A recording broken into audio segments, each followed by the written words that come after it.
Eu sempre soube que havia algo errado. Não era intuição feminina, não era paranoia, não eram os sussurros da minha consciência me alertando sobre perigos invisíveis. Era conhecimento puro e simples. Eu sabia exatamente o que meu marido estava fazendo, com quem estava fazendo e há quanto tempo aquilo vinha acontecendo. 3 meses, 2 semanas e 4 dias, para ser mais precisa. Mas quem está contando, não é mesmo? Meu nome é Helena, tenho 37 anos, sou advogada especializada em direito empresarial e, até 6 meses atrás, acreditava ter um casamento sólido. Rodrigo e eu estávamos juntos há 12 anos, casados há 9.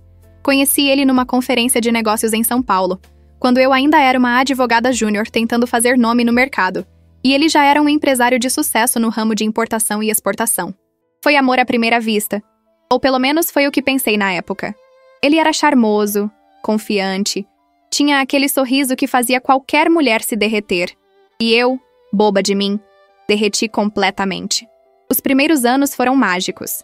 Viajávamos pelo mundo, jantares em restaurantes caros, presentes extravagantes, sexo apaixonado. Rodrigo me apresentou a um estilo de vida que eu nunca havia experimentado. Vinda de uma família de classe média do interior de Minas Gerais, aquele universo de luxo e ostentação era completamente novo para mim. E eu me adaptei. Aprendi a usar salto alto sem tropeçar, a escolher o vinho certo para cada ocasião, a circular entre empresários e socialites com a desenvoltura de quem nasceu naquele meio. Mas algo mudou nos últimos meses. Rodrigo começou a viajar com mais frequência, sempre com desculpas relacionadas a negócios.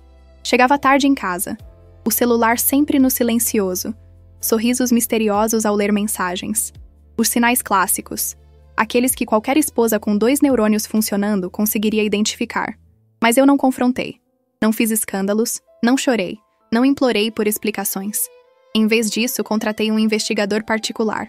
Carlos era um ex-policial federal, recomendado por uma colega de escritório que havia passado por situação semelhante. Discreto, eficiente e incrivelmente caro. Mas valia cada centavo. Em 2 semanas, ele me entregou um dossiê completo sobre a vida paralela do meu marido. Fotos, vídeos, registros de mensagens, extratos de cartão de crédito, reservas de hotéis, tudo meticulosamente documentado e organizado. A amante se chamava Júlia, 26 anos, aeromoça da companhia aérea onde Rodrigo era cliente VIP, devido às suas constantes viagens internacionais. Loira, alta, corpo escultural que desafiava a gravidade. O tipo de mulher que faz outras mulheres se sentirem instantaneamente inadequadas. Eles se conheceram num voo para Miami, 4 meses atrás. A química foi imediata, segundo as mensagens trocadas entre eles que Carlos conseguiu interceptar através de métodos que preferi não questionar. O que mais me machucou não foram as traições físicas. Sexo é apenas sexo, afinal. O que realmente me cortou como uma lâmina afiada foram as mensagens. Rodrigo dizia a ela coisas que nunca me disse. Chamava ela de amor da minha vida. Mandava áudios declarando que nunca havia se sentido tão vivo, tão apaixonado, tão completo. Dizia que eu era uma esposa conveniente, boa para eventos sociais e para manter as aparências, mas que com Júlia ele era verdadeiramente feliz. Foi então que decidi agir. Mas não da forma que Rodrigo esperaria. Não haveria choros, discussões ou divórcios escandalosos. Minha vingança seria diferente. Seria meticulosa, devastadora e absolutamente legal. Porque, acima de tudo, eu sou advogada. E advogados sabem como usar a lei a seu favor. Comecei investigando os negócios de Rodrigo. Ele sempre foi cuidadoso em me manter afastada dessa parte de sua vida, alegando que eu não entenderia a complexidade das operações de importação e exportação. Tolice da minha parte acreditar nisso. Com a ajuda de Carlos e de alguns contatos estratégicos, descobri que a empresa de Rodrigo não era tão limpa quanto aparentava. Havia irregularidades fiscais, documentações falsificadas, operações que beiravam a ilegalidade. Mas a cereja do bolo veio quando descobri que Rodrigo estava planejando transferir grande parte dos nossos bens para o nome de Júlia. A casa da praia em Búzios, o apartamento em Miami, as cotas de clubes exclusivos. Ele estava literalmente me roubando, preparando o terreno para me deixar sem nada quando finalmente pedisse o divórcio. Foi quando elaborei meu plano. Contatei 3 pessoas específicas: um advogado especializado em crimes financeiros, um auditor da Receita Federal com quem trabalhei em casos anteriores e um delegado da Polícia Federal. Apresentei todas as evidências que havia coletado: irregularidades fiscais, documentos fraudulentos, transferências suspeitas. Construí um caso sólido e irrefutável. E então esperei pelo momento certo. Rodrigo anunciou que faríamos uma viagem juntos para Nova York. Precisamos passar mais tempo juntos, ele disse com aquele sorrinho falso que eu havia aprendido a reconhecer. Reavivar a chama do nosso casamento. Eu sabia o verdadeiro motivo. Júlia seria a aeromoça responsável pelo nosso voo. Ele queria me humilhar, provavelmente para forçar uma reação que justificasse um pedido de divórcio, onde eu seria pintada como a vilã histérica. Aceitei a viagem de bom grado. Na verdade, insisti que fôssemos. Reservei as passagens pessoalmente, garantindo que teríamos assentos na primeira classe. Rodrigo ficou surpreso com meu entusiasmo, mas claramente satisfeito. Ele não fazia ideia do que estava por vir. No dia do voo, me arrumei com capricho especial. Escolhi um vestido Chanel azul marinho, sapatos Louboutin, bolsa Hermès. Meu cabelo estava impecável, maquiagem discreta, mas sofisticada. Eu parecia a esposa perfeita do empresário de sucesso. E era exatamente essa a imagem que eu queria projetar. Chegamos ao aeroporto com antecedência. Rodrigo estava visivelmente ansioso, verificando o celular a cada minuto. Provavelmente trocando mensagens com Júlia, combinando os detalhes da humilhação que planejavam me impor.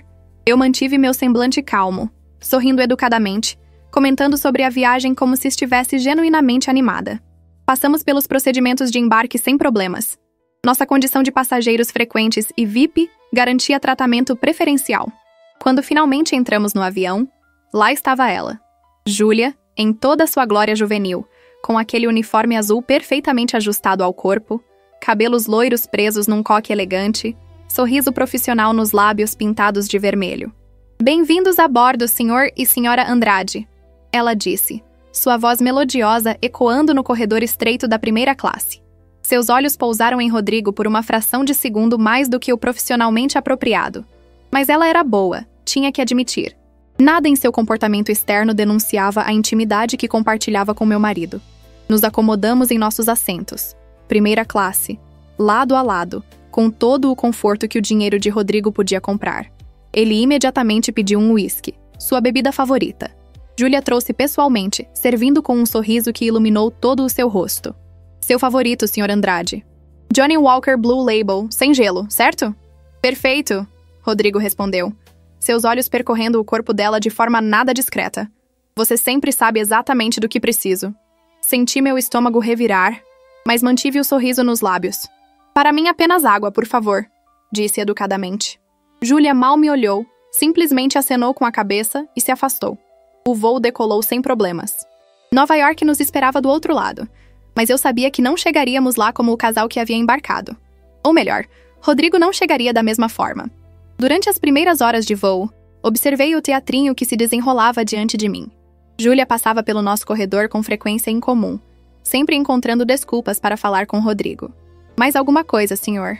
"Andrade? O senhor gostaria de outra bebida? Precisa de algum cobertor adicional?" Cada interação era carregada de subentendidos, olhares prolongados, sorrisos cúmplices. Rodrigo estava adorando. Ele se recostava no assento, todo galã, respondendo com aquele charme ensaiado que usava quando queria impressionar alguém. Eu podia ver outros passageiros notando a interação. Alguns franziam o senho. Outros sorriam com cumplicidade, como se fossem testemunhas de um romance proibido. Foi então que Rodrigo decidiu escalar as coisas.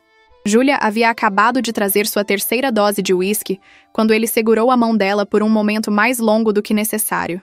"Obrigado, querida. Você sempre cuida tão bem de mim." Júlia corou visivelmente, mas manteve a compostura profissional. "É meu trabalho garantir que nossos passageiros VIP tenham a melhor experiência possível." "Ah, mas você vai muito além do trabalho, não vai?" Rodrigo insistiu, sua voz um tom mais alto do que necessário. Alguns passageiros começaram a prestar atenção. Foi quando aconteceu. O momento que eu havia antecipado, mas que ainda me chocou pela crueldade deliberada. Rodrigo se virou para mim, aquele sorriso malicioso nos lábios, os olhos brilhando com malícia. E então disse, alto o suficiente para que os passageiros próximos ouvissem: "Você é tão lerda que nem percebeu ainda que a aeromoça é minha amante." O silêncio que se seguiu foi ensurdecedor. Senti o peso de dezenas de olhares sobre mim.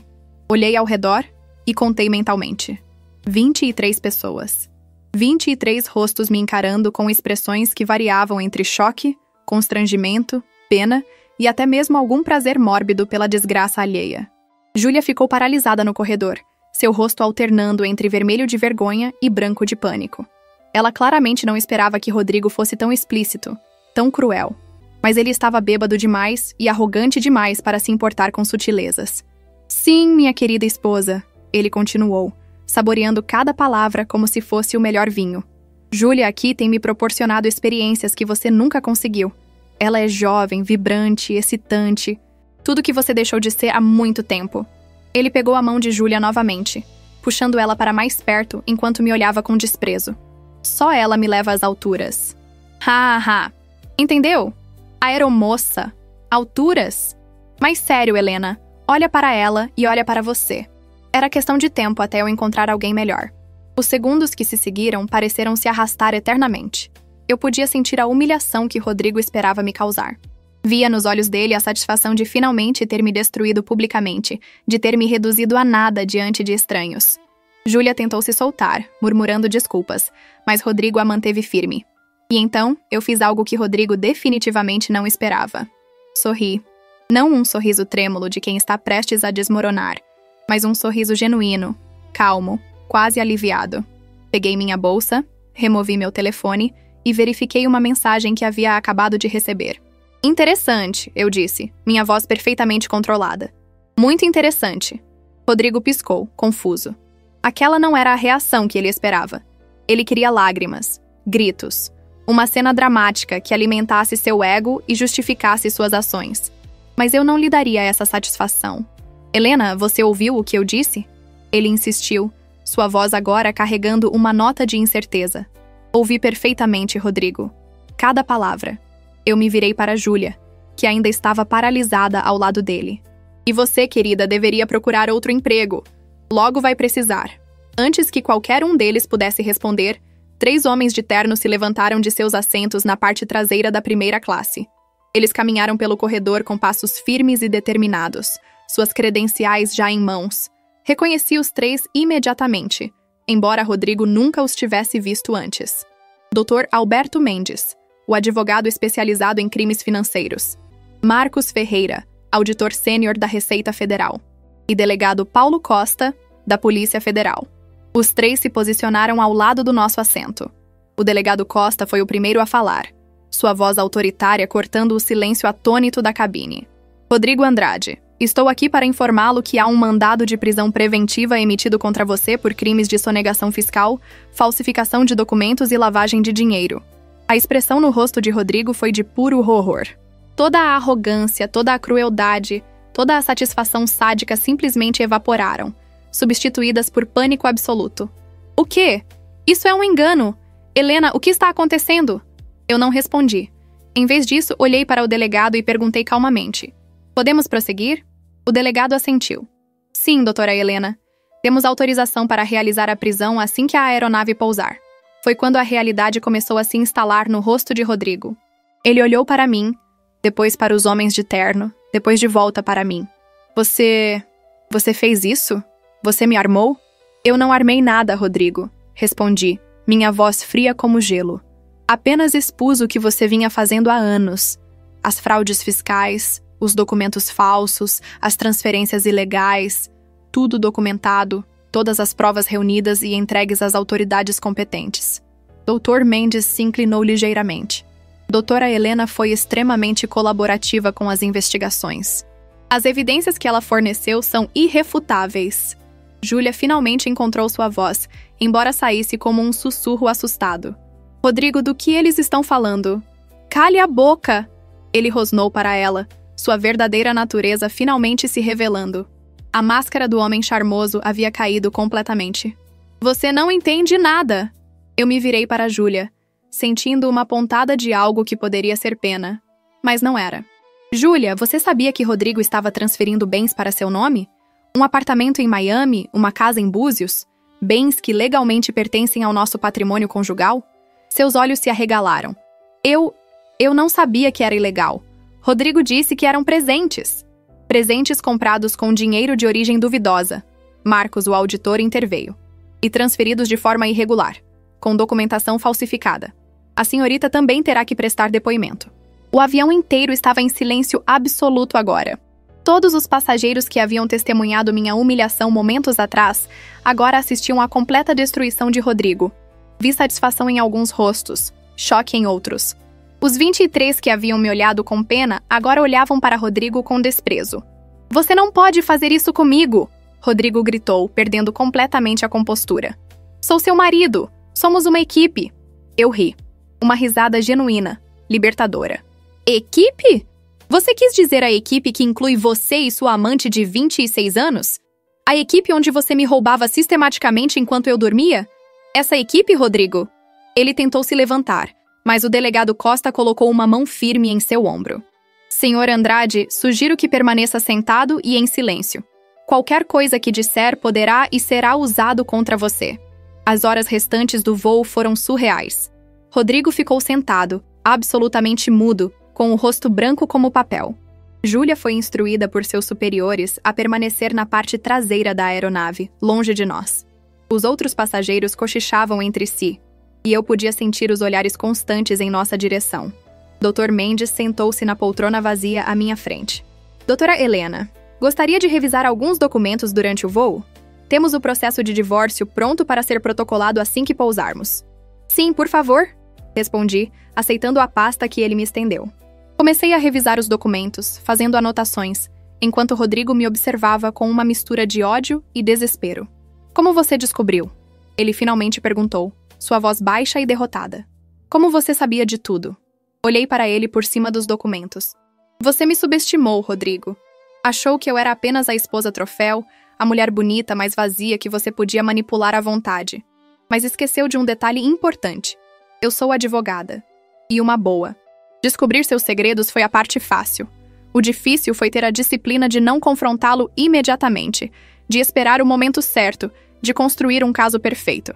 Você me usou," ele disse, e havia algo próximo à admiração em sua voz, misturado com o rancor. "Eu me protegi," corrigi, "e protegi meus direitos. Você que decidiu me trair, me roubar e me humilhar publicamente. Eu apenas garanti que haveria consequências." O pouso em Nova York foi suave. Assim que as rodas tocaram a pista, percebi Rodrigo tensionando, como se considerasse tentar fugir. Mas havia guardas federais esperando na porta do avião. O delegado Costa havia coordenado tudo perfeitamente. Quando as portas se abriram, fui a primeira a me levantar. Peguei minha bagagem de mão com calma, ajeitei meu vestido e comecei a caminhar em direção à saída. Parei ao lado de Rodrigo por um momento. "Ah, e sobre aquele comentário de que eu sou lerda," eu disse, inclinando-me para falar bem perto de seu ouvido. "Quem é lerdo o suficiente para confessar um caso extraconjugal em público, cercado de testemunhas, sem saber que sua esposa advogada já tinha construído um caso criminal contra ele? Não fui eu, com certeza." Saí do avião de cabeça erguida, seguida pelos 3 homens de terno. Atrás de mim, ouvi quando os guardas federais instruíram Rodrigo a acompanhá-los. Ouvi sua voz protestando, depois se transformando em súplicas patéticas. Não olhei para trás.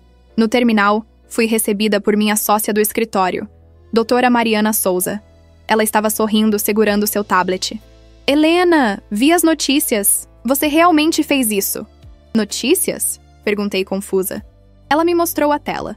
Um passageiro do voo havia gravado parte da cena e postado nas redes sociais. O vídeo de Rodrigo me humilhando, seguido de sua prisão, já tinha mais de 500 mil de visualizações. Os comentários eram divididos entre apoio entusiasmado à minha vingança e críticas à exposição pública de assuntos privados. "Você é um gênio," Mariana disse, abraçando-me.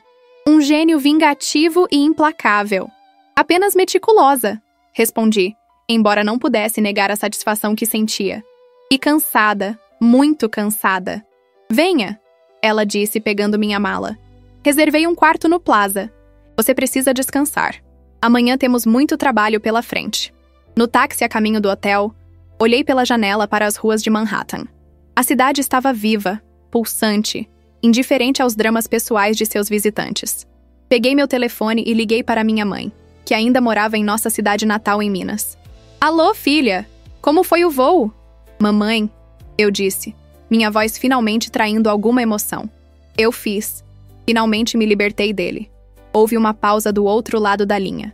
Minha mãe sempre foi sábia. Sempre soube que havia algo errado no meu casamento, mesmo quando eu insistia que estava tudo bem. "Eu sempre soube que você era mais forte do que ele imaginava." ela disse suavemente. Conte-me tudo. E eu contei. Durante todo o trajeto até o hotel, desabafei com minha mãe. Contei sobre a traição, sobre as investigações, sobre o plano que havia arquitetado com precisão cirúrgica. Contei sobre a humilhação no avião e sobre a doce vingança de ver Rodrigo sendo preso diante das mesmas testemunhas que haviam presenciado sua crueldade. Você acha que fui longe demais? Perguntei, subitamente insegura. Longe demais seria deixar ele continuar te roubando, te traindo e te humilhando? Minha mãe respondeu com firmeza. Você usou a lei, Helena. Você não inventou crimes que ele não cometeu. Apenas trouxe à luz o que ele vinha fazendo nas sombras. Isso não é vingança, é justiça. Suas palavras me confortaram. Cheguei ao hotel sentindo-me mais leve do que havia me sentido em meses. O quarto era luxuoso, com vista para o Central Park. Tomei um longo banho, pedi serviço de quarto e finalmente me permiti relaxar. Antes de dormir, verifiquei meus e-mails. Havia uma mensagem de Carlos, o investigador particular. Parabéns pela operação bem-sucedida. Anexo o relatório final e a fatura. Foi um prazer trabalhar com você. Abri o anexo. O relatório era ainda mais completo do que eu imaginava. Carlos havia descoberto outras irregularidades nos negócios de Rodrigo, incluindo conexões com empresas fantasmas no exterior. Material suficiente para garantir que ele passaria um bom tempo lidando com as autoridades. Também havia mensagens de colegas de trabalho, algumas de apoio, outras curiosas sobre os detalhes do caso. O vídeo viral havia aparentemente transformado minha história pessoal em um espetáculo público. Não era exatamente o que eu queria, mas tampouco me incomodava. Que servisse de aviso para outros homens que achavam que podiam tratar suas esposas como capachos. Acordei na manhã seguinte com uma sensação estranha. Por um momento, ainda meio adormecida, esqueci onde estava e o que havia acontecido. Então a realidade voltou como uma onda. O voo, a humilhação pública de Rodrigo, sua prisão. Tudo havia realmente acontecido. Não era um sonho febril de vingança, mas realidade concreta. Peguei meu telefone na mesa de cabeceira. 7:30 da manhã. Dezenas de notificações esperavam minha atenção. Mensagens de amigos, colegas de trabalho, até mesmo de pessoas que eu mal conhecia. O vídeo do avião havia se tornado viral de verdade durante a noite. Já passava de 3 milhões de visualizações. Abri o Twitter e vi que meu nome estava nos Trending Topics. Hashtags como Chaca de Justiça para Helena e Chacas e Vingança Perfeita dominavam as conversas. Havia debates acalorados sobre traição, divórcio, vingança e os limites da exposição pública. Alguns me chamavam de heroína, outros de calculista fria. Havia até memes sendo criados a partir do vídeo. Uma matéria de um portal de notícias chamou minha atenção. Advogada arma operação federal para prender marido infiel durante voo. Li rapidamente. O artigo era surpreendentemente bem informado, embora especulativo em alguns pontos. Mencionava minha carreira, meus casos de sucesso, e pintava um retrato de mim como uma profissional brilhante que havia usado suas habilidades jurídicas para se proteger de um casamento abusivo. Mariana me ligou às 8 em ponto. Você viu as notícias? Você está em todos os lugares. Vi, respondi, ainda processando tudo. Isso vai afetar o escritório? Afetar? Helena, nosso telefone não para de tocar. Temos dezenas de novos clientes potenciais querendo contratar especificamente você. Mulheres que estão em situações semelhantes e querem alguém que entenda, que saiba lutar. Você virou um ícone. Não sabia como me sentir sobre isso. Por um lado, era gratificante saber que minha história poderia ajudar outras mulheres. Por outro, minha vida privada havia se tornado entretenimento público. E Rodrigo, alguma notícia? Está detido. Teve uma audiência de custódia de manhã cedo. O juiz manteve a prisão preventiva. Com as evidências que você e a Receita Federal apresentaram, ele é considerado risco de fuga. Os advogados dele estão fazendo barulho, mas não tem muito com o que trabalhar. E Júlia? A companhia aérea a suspendeu enquanto investigam. Ela também vai ter que depor sobre os bens que Rodrigo transferiu para o nome dela. Provavelmente vai alegar ignorância, mas vai perder tudo de qualquer forma. Senti uma pontada de algo. Não era pena exatamente, mas talvez compreensão. Júlia era jovem, provavelmente deslumbrada com a atenção de um homem mais velho e rico. Rodrigo era especialista em manipular mulheres, afinal. Eu mesma havia caído em suas armadilhas anos atrás. Mariana, quero processar civilmente também. Danos morais além do divórcio. Quero que fique absolutamente claro que traição conjugal combinada com roubo de patrimônio tem consequências. Já estou preparando, ela garantiu. E Helena, parabéns. De verdade. Você fez o que muitas mulheres gostariam de ter coragem de fazer. Depois que desliguei, pedi um café da manhã completo. Ovos mexidos, torradas, frutas frescas, suco de laranja. Precisava de energia para o dia que tinha pela frente. Enquanto comia, continuei navegando pelas redes sociais. Alguns comentários me fizeram rir, outros me irritaram, mas a maioria era de apoio esmagador. Uma mensagem privada no Instagram chamou minha atenção. Era de uma mulher chamada Patrícia. Doutora Helena, não conhecemos pessoalmente, mas precisava te escrever. Estou passando por algo semelhante com meu marido. Há 3 anos descobri que ele tinha uma amante. Perdoei, tentei seguir em frente. Semana passada descobri que ele esvaziou nossa conta conjunta e abriu uma empresa no nome da mulher. Estou destruída sem saber o que fazer. Ver sua história me deu esperança, me deu força.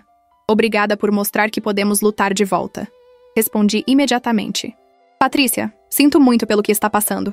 Procure um bom advogado especializado em direito de família. Documente tudo. Extratos bancários, mensagens, qualquer evidência que puder reunir. E lembre-se, você é mais forte do que pensa. Se precisar de indicação de profissionais competentes, estou à disposição. Recebi dezenas de mensagens similares ao longo da manhã. Mulheres compartilhando suas histórias de traição, abuso financeiro, manipulação emocional. Cada história me partiu o coração um pouco mais, mas também me fortalecia na certeza de que havia feito a coisa certa ao expor Rodrigo. Às 10 horas, Dr. Alberto Mendes me ligou. Doutora Helena, bom dia. Preciso atualizar você sobre alguns desenvolvimentos. Rodrigo está tentando negociar um plea bargain com o Ministério Público. Ele está disposto a confessar parte dos crimes em troca de uma pena reduzida. Que tipo de confissão? Admitir a sonegação fiscal e as irregularidades documentais. Ele está tentando alegar que a lavagem de dinheiro foi sem intenção, resultado de má assessoria contábil. E, amargamente, mal assessoria contábil. Claro. E quanto aos bens que ele tentou transferir ilegalmente? Essa é a parte interessante. Ele está alegando que foram presentes para a senhorita Júlia, feitos de boa fé, sem conhecimento de que violavam leis ou o regime de bens do casamento. Ridículo. Temos e-mails dele admitindo que estava escondendo bens de mim, planejando me deixar sem nada. Exatamente. Por isso o Ministério Público não está muito inclinado a aceitar o acordo. Mas pensei que você deveria saber que ele está tentando minimizar os danos. Obrigada por me manter informada. E quanto ao divórcio?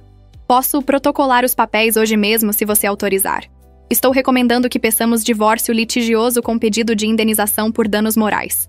Temos todas as evidências necessárias para provar adultério, dilapidação de patrimônio e abuso psicológico. Faça isso. E Dr. Alberto?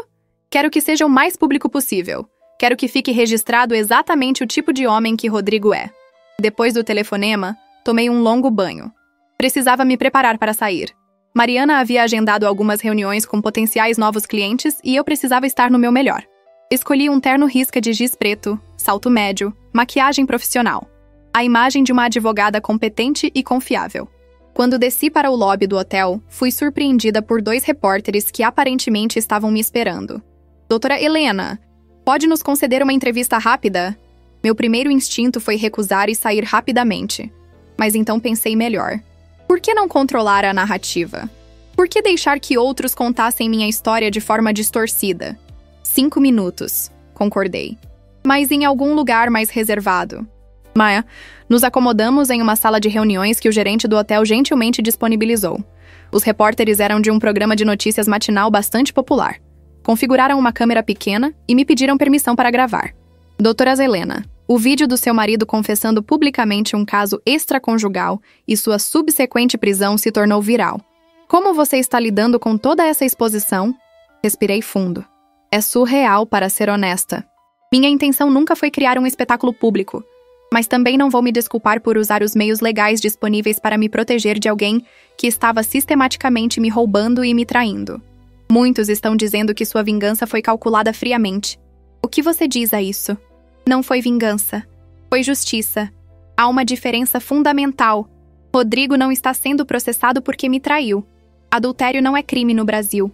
Ele está sendo processado porque cometeu crimes financeiros reais. Sonegação fiscal, falsificação de documentos, lavagem de dinheiro.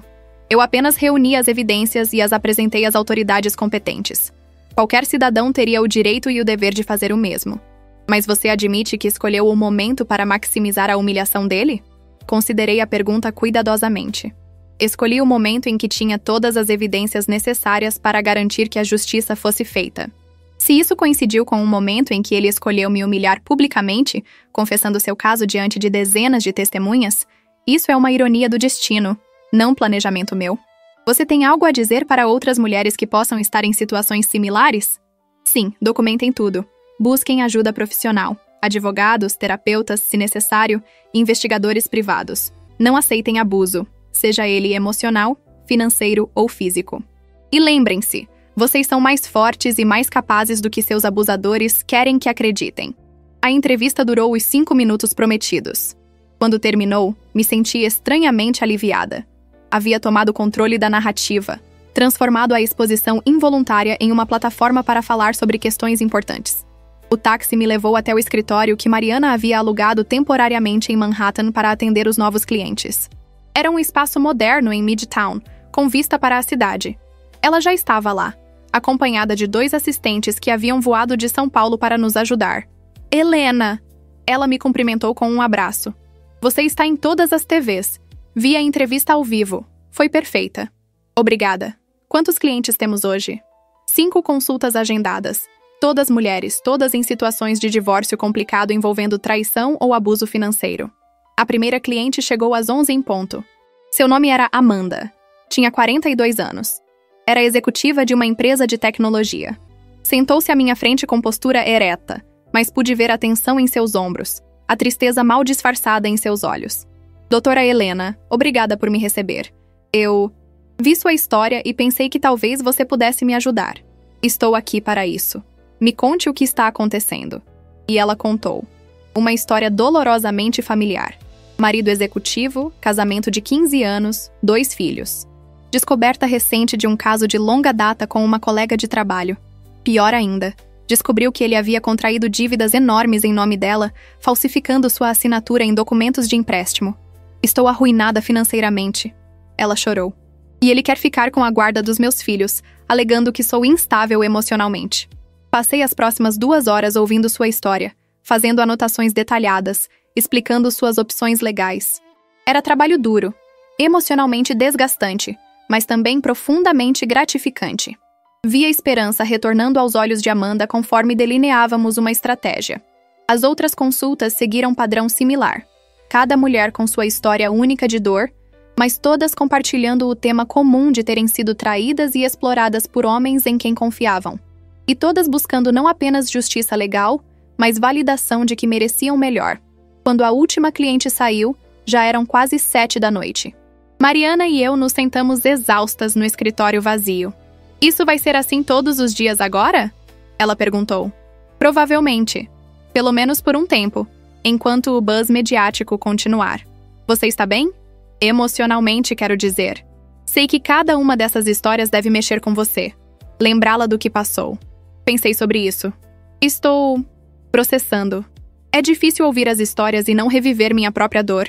Mas também é curativo, de certa forma. Ver que posso ajudar, fazer diferença real na vida dessas mulheres. Meu telefone tocou. Era um número brasileiro que não reconheci. Hesitei, mas atendi. Alô? Helena. A voz de Rodrigo soou abafada, desesperada. Por favor, precisamos conversar. Meu corpo inteiro se tensionou. Como você conseguiu um telefone? Isso não importa. Helena, por favor, você precisa retirar as acusações. Isso está destruindo minha vida. Senti raiva fervendo dentro de mim. Destruindo sua vida? Rodrigo, você destruiu nosso casamento. Você me traiu, me roubou, me humilhou publicamente. E ainda tem a audácia de me pedir clemência? Eu cometi erros, eu sei. Mas isto é demais. Prisão? Processos criminais? Helena, eu sou seu marido. Você foi meu marido. E apenas no papel. Porque o homem que eu pensei ter casado nunca existiu, não é? Era apenas uma máscara, uma performance. Eu te amei, Helena. Ainda amo. Não. Você amou a ideia de ter uma esposa bonita e bem-sucedida para enfeitar seu braço em eventos sociais. Você amou ter alguém confiável cuidando do lar enquanto você construía sua vida paralela. Mas você nunca me amou de verdade. Porque amor envolve respeito, lealdade, honestidade. Coisas que você nunca me ofereceu. Por favor. Sua voz estava embargada agora. Eu imploro. Retire as acusações. Podemos recomeçar, ir para a terapia de casal, fazer dar certo. Rodrigo, você não está entendendo. Eu não apresentei as acusações contra você porque estava magoada ou querendo vingança. Apresentei porque você cometeu crimes reais. Mesmo se eu quisesse retirar, não poderia. O Ministério Público tem as evidências. A Receita Federal tem os documentos. Você vai responder por tudo o que fez, com ou sem minha participação. Você me armou! Ele gritou, perdendo a compostura. Você me seduziu para aquele voo sabendo o que ia acontecer. Eu não te forcei a cometer crimes financeiros, Rodrigo.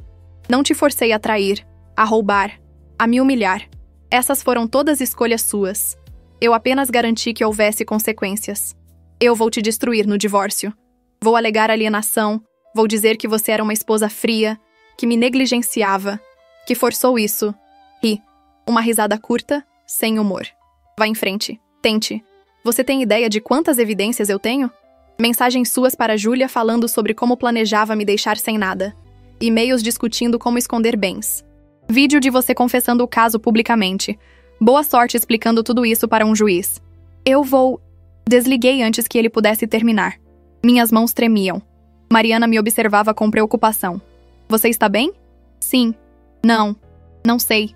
Sentei-me pesadamente. Ele ainda não entende. Ainda acha que pode manipular, ameaçar, implorar e fazer tudo voltar a ser como era. Homens como ele nunca entendem, Mariana disse suavemente. Até que seja tarde demais. E às vezes nem então. Passamos mais 1 hora no escritório, organizando documentos, planejando a estratégia para os novos casos. Quando finalmente voltei ao hotel, estava mentalmente exausta. Mas havia uma última coisa que precisava fazer. Liguei para Carlos, o investigador particular. Carlos, preciso de mais um favor. Doutora Helena, o que você precisa? Quero que você continue monitorando Rodrigo. Não confio nele. Se ele está desesperado o suficiente para me ligar da prisão, pode estar desesperado o suficiente para fazer algo estúpido. Entendido. Vou manter vigilância e informá-la de qualquer movimento suspeito. Depois de desligar, finalmente me permiti colapsar na cama. Fechei os olhos, esperando que o sono viesse rápido. Mas minha mente continuava girando, processando tudo o que havia acontecido nas últimas 24 horas. Pensei em Rodrigo, provavelmente deitado em alguma cela fria, finalmente confrontando as consequências de suas ações. Pensei em Júlia, que havia perdido seu emprego e em breve perderia todos os bens que Rodrigo havia transferido ilegalmente para ela. Pensei em todas as mulheres que havia conhecido hoje, cada uma carregando suas próprias feridas, buscando sua própria justiça. E pensei em mim. Quem eu era agora? Não era mais a Helena que embarcou naquele voo, a esposa traída guardando seus segredos e planejando sua vingança. Mas também não era mais a Helena ingênua que havia se casado com Rodrigo 12 anos atrás, acreditando em contos de fadas e finais felizes. Eu era algo novo, mais forte, mais sábia, mas também mais marcada. As cicatrizes da traição nunca desapareceriam completamente, mas talvez pudessem ser transformadas em armadura, proteção contra futuras feridas. Meu telefone vibrou com uma notificação. Era uma mensagem da minha mãe. Filha, vi sua entrevista. Estou tão orgulhosa de você. Você é uma guerreira. Te amo. Lágrimas finalmente vieram. Lágrimas de alívio, de exaustão, de gratidão. Chorei silenciosamente no escuro do quarto de hotel, deixando que anos de dor e raiva finalmente fluíssem para fora. Quando as lágrimas secaram, me senti estranhamente limpa, como se houvesse lavado algo tóxico que carregava há muito tempo. Peguei meu telefone mais uma vez e abri o aplicativo de notas. Comecei a escrever, não como advogada redigindo documentos legais, mas como mulher processando sua experiência. Querido diário que nunca mantive, hoje foi o 2º dia da minha nova vida.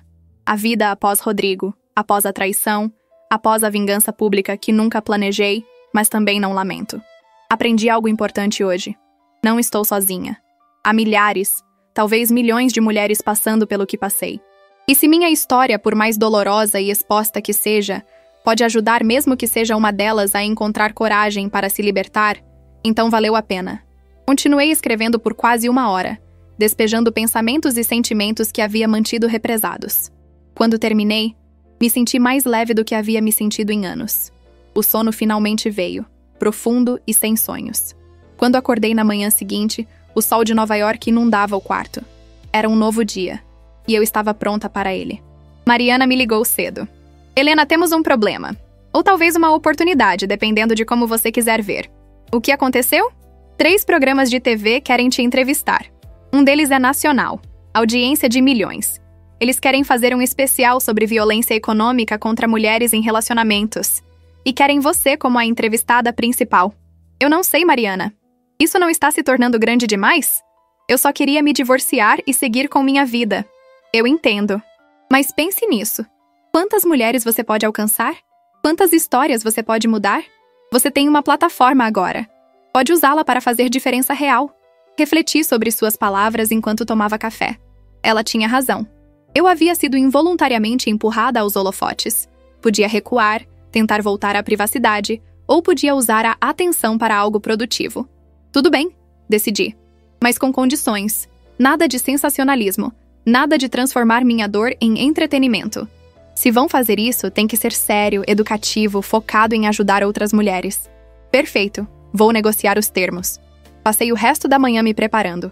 Pesquisei estatísticas sobre abuso financeiro em relacionamentos, sobre divórcio, sobre as leis brasileiras que protegiam ou falhavam em proteger mulheres em situações similares à minha. Se ia falar publicamente, queria estar completamente informada. Dr. Alberto ligou ao meio-dia. Helena, novidade. Rodrigo recusou o plea bargain. Ele vai a julgamento. Sério. Mas com todas as evidências que temos contra ele, isso é suicídio profissional. Ele está convencido de que pode convencer um júri de que foi você quem o armou, que tudo foi uma elaborada vingança por descobrir o caso. Aparentemente contratou um advogado criminalista famoso, aquele Paulo Henrique Monteiro. Conhecia o nome. Monteiro era conhecido por casos de alto perfil, por táticas agressivas de defesa e por cobrar fortunas. De onde Rodrigo está tirando dinheiro para pagar Monteiro? A família dele. Aparentemente, seus pais venderam propriedades para levantar o valor da fiança e dos honorários advocatícios. Então vai ser uma guerra. Parece que sim. Você está preparada para isso? Mais do que ele imagina. As semanas seguintes foram um turbilhão. Voltei ao Brasil para lidar pessoalmente com os processos e com a enxurrada de trabalho que minha súbita fama havia gerado. O escritório teve que contratar 3 novos advogados apenas para dar conta da demanda. Toda manhã chegavam pilhas de e-mails de mulheres pedindo ajuda, conselhos, representação legal. A entrevista para o programa nacional foi ao ar numa quinta-feira à noite. Assisti do meu apartamento sozinha, com uma taça de vinho na mão. Ver a mim mesma na tela foi surreal. A mulher que aparecia ali parecia mais forte, mais confiante do que eu me sentia por dentro. Falei sobre sinais de relacionamentos abusivos, sobre a importância de proteção financeira, sobre como reconhecer manipulação emocional. O que mais me impactou foi o segmento onde entrevistaram outras mulheres que haviam passado por situações similares. Uma professora de 53 anos que descobriu, após 28 anos de casamento, que o marido havia desviado toda a aposentadoria dela para uma conta no exterior. Uma empresária de 31 anos cujo marido sistematicamente sabotava seus negócios enquanto mantinha 3 amantes diferentes. Uma médica de 45 anos que foi literalmente deixada sem nada quando o marido fugiu para Portugal com a secretária, levando tudo. Cada história me partia o coração e me fortalecia simultaneamente na certeza de que estava fazendo a coisa certa ao não me calar, ao não aceitar ser mais uma estatística silenciosa. Depois do programa, meu telefone explodiu. Centenas de mensagens, ligações, e-mails. Mariana teve que contratar uma assistente só para gerenciar minha caixa de entrada. Entre as mensagens, uma me chamou particular atenção. Era de Beatriz, uma antiga colega da faculdade de Direito que eu não via há anos. Helena, vi o programa. Você não sabe o quanto sua coragem me inspirou. Estou casada há 7 anos com um homem que me controla financeiramente, me isola dos amigos e família, me faz sentir que não valho nada. Sempre tive medo de sair porque ele ameaça me destruir, ficar com nosso filho. Mas vendo você, acho que encontrei coragem para procurar ajuda. Respondi imediatamente, oferecendo todo o suporte que podia. Marcamos um encontro para a semana seguinte. Era apenas uma mulher, apenas uma história. Mas se eu pudesse ajudá-la, tudo o que passei teria valido a pena. Enquanto isso, o caso criminal contra Rodrigo avançava. Dr. Alberto me mantinha informada de cada desenvolvimento. O advogado dele, Paulo Henrique Monteiro, estava de fato usando a estratégia que esperávamos. Pintar Rodrigo como vítima de uma esposa vingativa e manipuladora, que havia armado toda a situação porque não aceitava ser traída. É uma narrativa ridícula, Dr. Alberto me assegurou durante uma reunião no escritório. Temos evidências concretas demais. Documentos fiscais falsificados que datam de anos atrás, muito antes de você sequer suspeitar do caso. Transferências bancárias suspeitas. E-mails dele discutindo com contadores sobre como esconder dinheiro das autoridades. Mas júris podem ser imprevisíveis, eu disse. Especialmente se Monteiro conseguir fazer com que sintam pena de Rodrigo. Pintá-lo como homem de família que cometeu erros pequenos e está sendo crucificado por uma esposa cruel. Por isso vamos contra-atacar duramente. Temos as mensagens dele para a amante, onde ele literalmente planeja deixar você na miséria. Temos o vídeo dele te humilhando publicamente no avião. E temos testemunhas, as 23 pessoas que presenciaram aquela cena e estão dispostas a depor sobre o comportamento dele. 23 testemunhas estão dispostas a aparecer? Na verdade, 25, mas 2 passageiros se ofereceram depois de ver o vídeo viralizar. Eles querem ajudar. Aquilo me emocionou. Estranhos completos? Pessoas que não me deviam nada, dispostas a dedicar seu tempo para garantir que justiça fosse feita. Talvez houvesse mais bondade no mundo do que eu havia começado a acreditar. O processo de divórcio também estava em andamento. Eu havia pedido separação total de bens, com indenização por danos morais. Rodrigo, previsivelmente, estava contestando tudo. Seu advogado no caso civil, diferente do criminalista, era um homem chamado Dr. Fábio Martins, conhecido por táticas de arrastar processos indefinidamente. Na primeira audiência de conciliação, eu e Rodrigo nos encontramos pela primeira vez desde o avião. Ele estava diferente. Mais magro, olhos fundos, uma barba mal feita cobrindo seu rosto. A prisão preventiva havia sido substituída por prisão domiciliar depois que sua família pagou uma fiança exorbitante, mas o estrago psicológico era visível. Quando nossos olhares se cruzaram na sala de espera do fórum, vi ódio puro em seus olhos. Mas também vi algo mais. Derrota. Ele sabia que havia perdido, mesmo que não quisesse admitir. A audiência foi tensa. O juiz, Dr. Fernando Alcântara, era um homem de seus 60 anos, conhecido por ser rigoroso, mas justo. Ele ouviu as proposições de ambos os lados com atenção.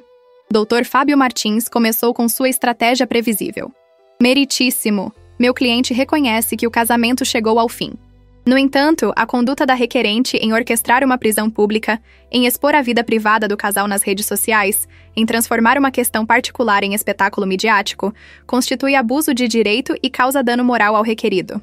Portanto, pedimos não apenas a improcedência do pedido de indenização da autora, mas uma indenização reconvencional pelos danos que ela causou. Quase ri da audácia. Rodrigo estava me processando por danos morais. O homem que me traiu, roubou e humilhou publicamente achava que tinha direito à indenização. Dr. Alberto se levantou, sua voz calma, mas firme. Meritíssimo, a defesa tenta inverter a vítima e o agressor. A doutora Helena não orquestrou uma prisão pública. Ela reportou crimes reais às autoridades competentes, como é dever de qualquer cidadão.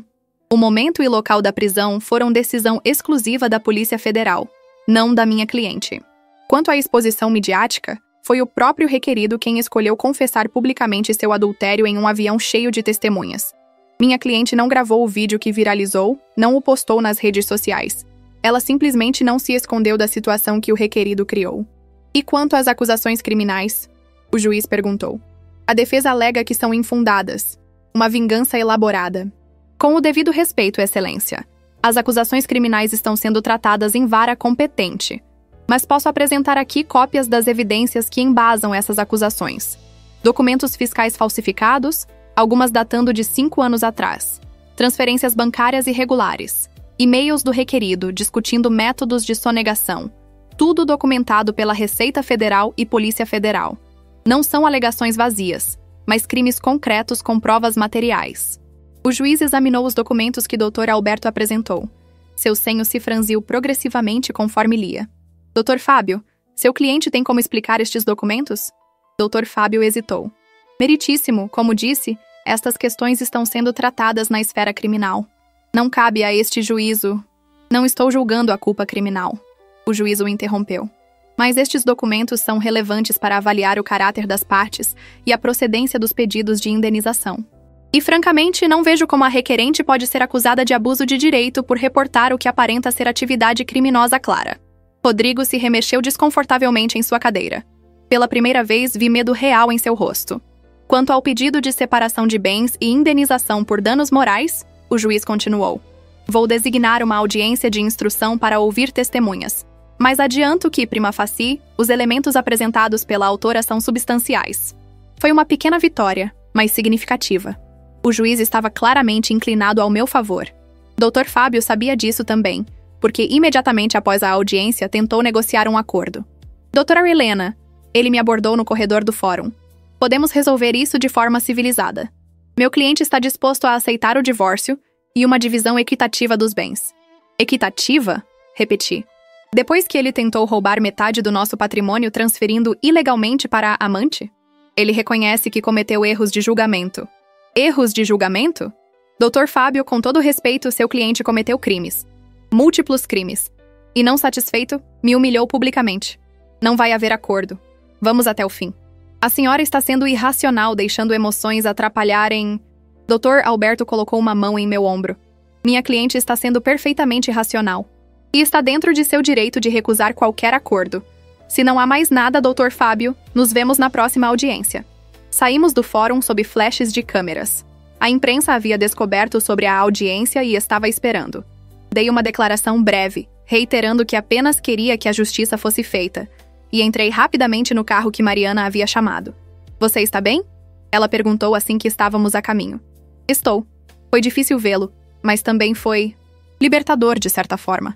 Ver que ele não tem mais poder sobre mim, que é apenas um homem patético tentando fugir das consequências de suas ações.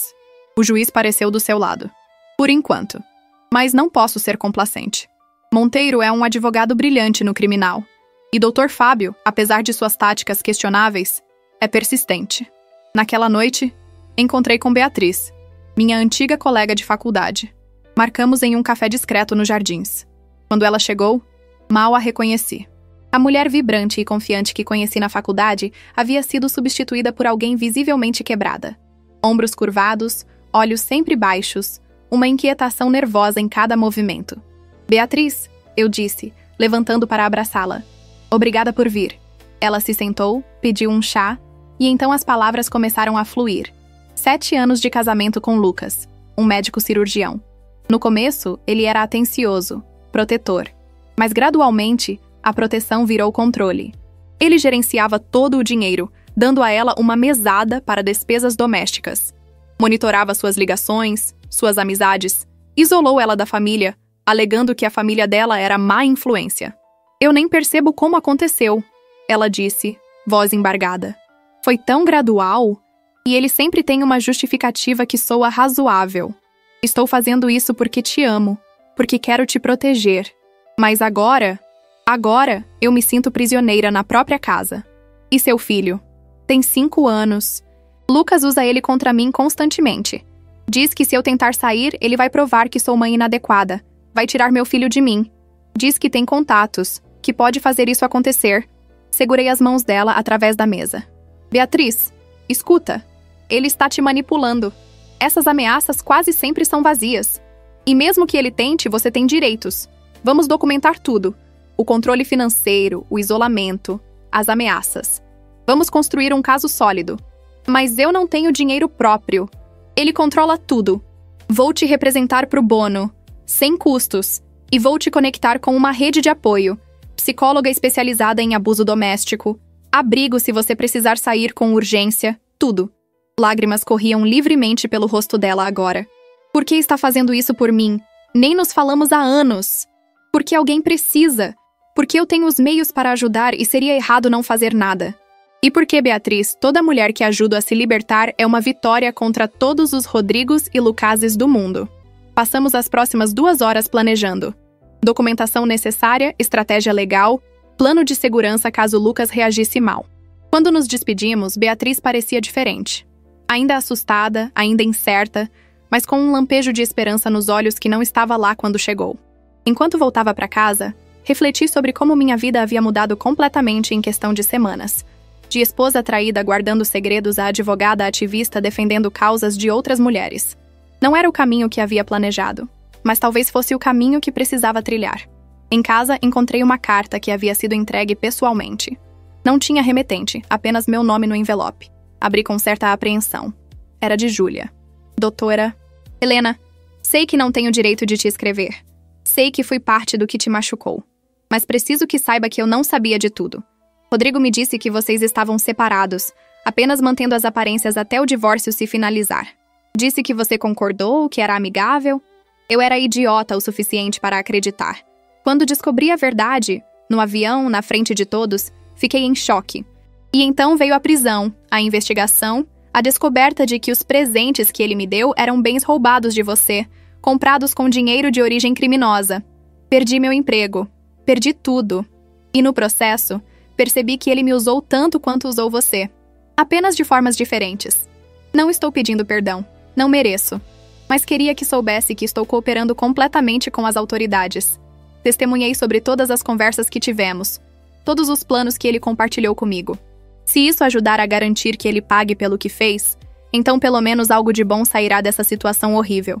Espero que você encontre paz e felicidade na sua nova vida. Você merece muito mais do que qualquer coisa que Rodrigo poderia ter te dado. Júlia. Li a carta 3 vezes. Não sabia o que sentir. Parte de mim ainda sentia raiva dela, pela cumplicidade em meu sofrimento. Mas outra parte reconhecia que ela também era vítima, de forma diferente. Rodrigo era mestre em manipulação, afinal. Eu mesma havia caído em suas armadilhas por 12 anos. Decidi não responder a carta. Não ainda. Talvez nunca. Mas guardei-a, juntamente com todas as outras evidências, todos os outros pedaços dessa saga complicada. Os dias se transformaram em semanas. O caso criminal foi finalmente a julgamento. A sala estava lotada. Imprensa, curiosos, apoiadores. Sentei na primeira fileira ao lado de Dr. Alberto, observando enquanto Rodrigo era levado para o banco dos réus. O promotor, Dr. Henrique Salles, era metódico e devastador. Apresentou evidência após evidência.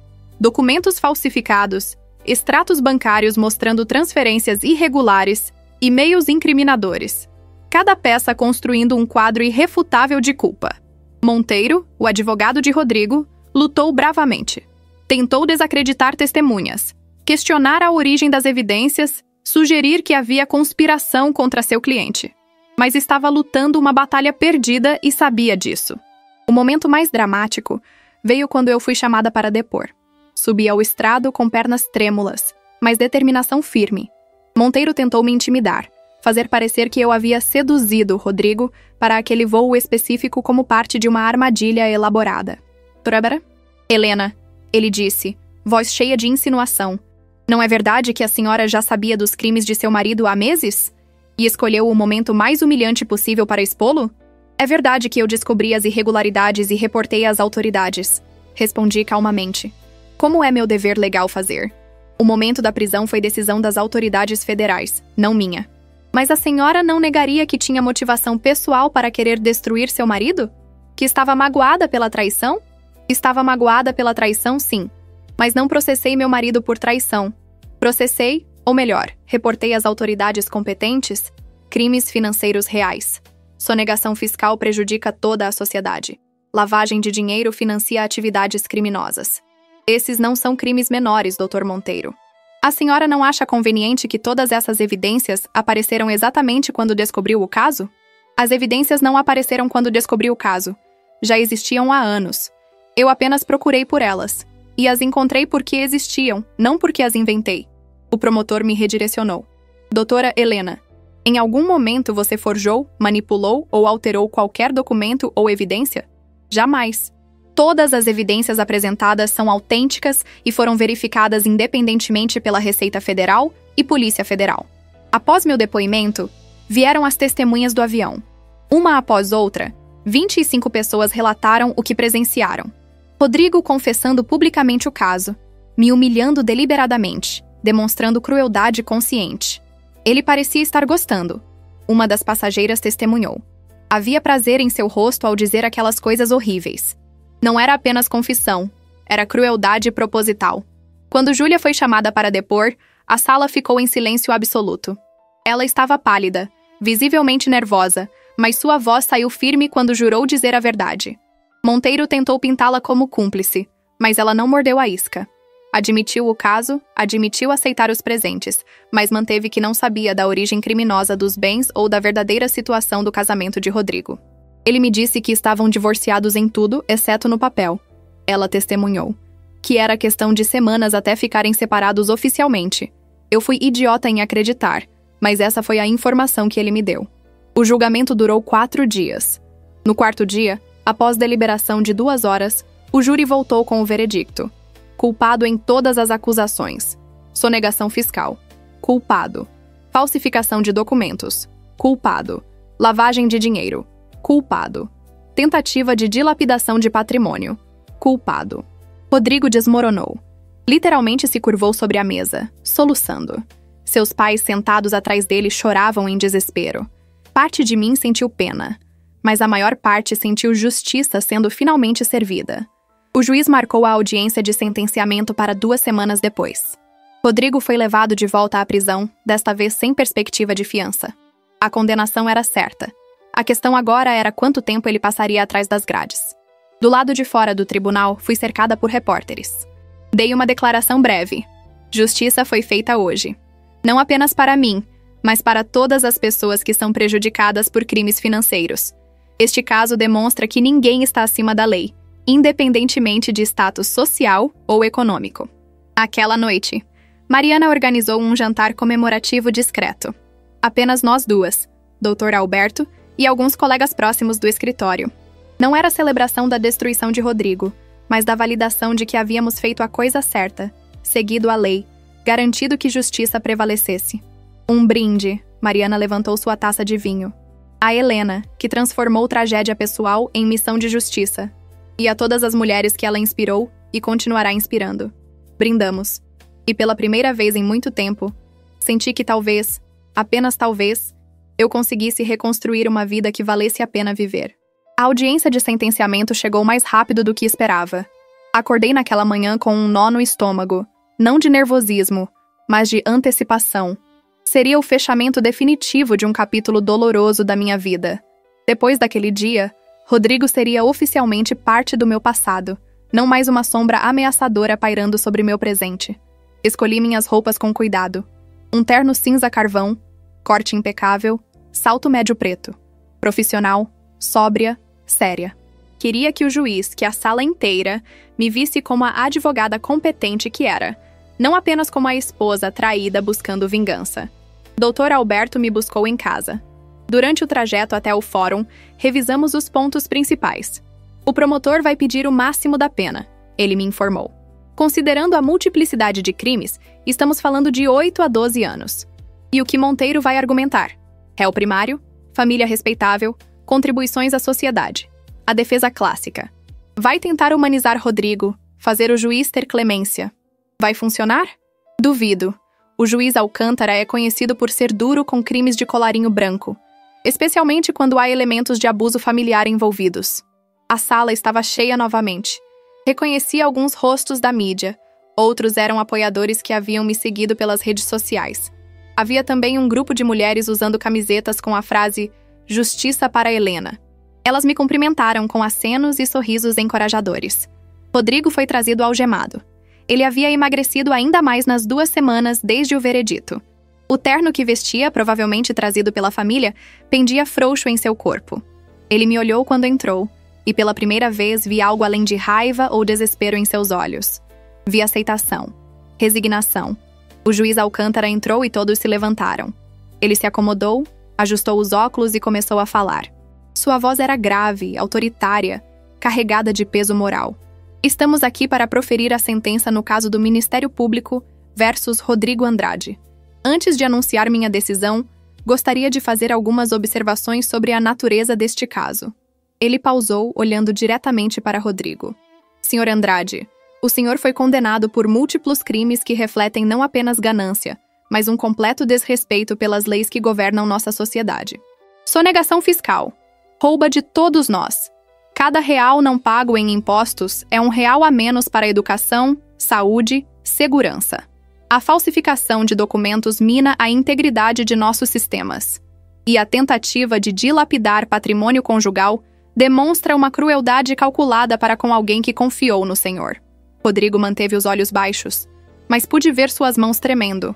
O que torna este caso particularmente grave, o juiz continuou, é o elemento de premeditação. Estas não foram ações impulsivas ou erros de julgamento. Foram crimes planejados cuidadosamente, executados sistematicamente ao longo de anos.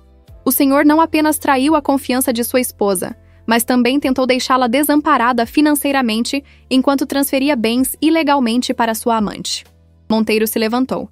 Excelência, meu cliente reconhece a gravidade de suas ações e demonstra arrependimento genuíno. Arrependimento? O juiz o interrompeu, demonstrado apenas após ser pego.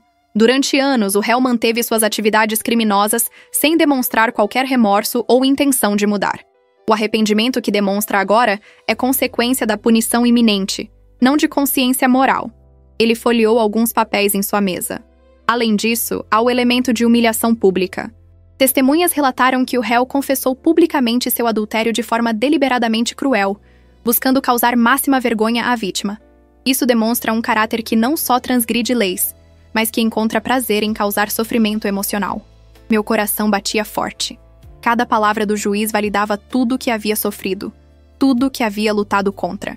Considerando todos estes fatores, a multiplicidade de crimes, a premeditação, o período prolongado de atividade criminosa e os elementos de abuso familiar, sentencio Rodrigo Andrade a 10 anos de reclusão em regime inicialmente fechado. Um murmúrio percorreu a sala. Os pais de Rodrigo soluçaram alto. Rodrigo mesmo pareceu desmoronar em sua cadeira, como se todas as forças o tivessem abandonado. O juiz não havia terminado. Além disso, o réu deverá pagar multa no valor de R$2 milhões, valor a ser revertido para programas de combate à violência doméstica. E todos os bens transferidos ilegalmente deverão retornar ao patrimônio conjugal para divisão apropriada no processo de divórcio. 10 anos. Ele passaria 10 anos atrás das grades, uma década inteira pagando pelas escolhas que fez, pelas vidas que destruiu. Há algo que o réu gostaria de dizer? O juiz perguntou. Rodrigo se levantou lentamente, apoiando-se na mesa. Sua voz saiu fraca, quase inaudível. Eu gostaria de pedir desculpas. Para Helena, para minha família, para todos que machuquei. Eu sei que não há desculpa para o que fiz. Só posso dizer que me perdi. Me perdi completamente. Não senti satisfação com suas palavras. Não senti raiva.